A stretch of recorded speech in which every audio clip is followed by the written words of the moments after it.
ये दुनियादारी की चीजें किसी काम आने वाली नहीं है। परंतु आंखें कब खुलती है इंसान को? जब ठोकर लगती है। ठोकर एक बार लग जाए, इंसान की ये भूल है कि ठोकर लगी, कुछ समय के लिए याद आया और फिर उस पर पर्दा पड़ जाता है, फिर भूल जाता है। जब ये वादा करता है कि मैं ये करूंगा, मैं वो करूंगा, आइंदा ऐसा नहीं करूंगा, जब परेशानियों से घिरा होता है तब इसको याद आता है।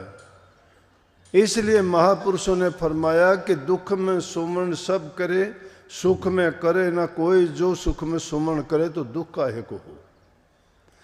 ये सुख के समय तो प्रभु से अलग हो जाता है, प्रभु की भक्ति नहीं करता, नाम को याद नहीं करता, ये स्वयं ही सब कुछ बन जाता है कि सोचता है मेरे समान कोई नहीं है।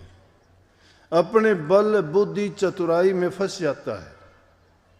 परंतु वो चंद रोज की खुशी तो आपको दे सकते हैं। चंद रोज की खुशी तो चोर डाकुओं को भी मिलती है, ठगी करने वालों को भी मिलती है।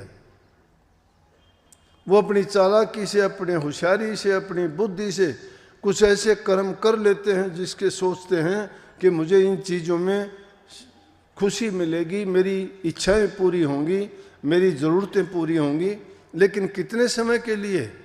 और फिर उन कामों के करने से उनका परिणाम क्या है, उनका भोग क्या है? उनका भोग है उसको दुख होना। और जब दुख होता है फिर प्रभु याद आता है, फिर गुरु याद आता है, फिर नाम याद आता है। इसलिए अगर वो टाइम हम रोजाना का, जब हम खाने में चूक नहीं करते, आराम करने में चूक नहीं करते, अपने काम कारोबार में किसी प्रकार की चूक नहीं करते, तो जिसने हमें सब कुछ बख्शा है क्या उसको भुला दिया हमने?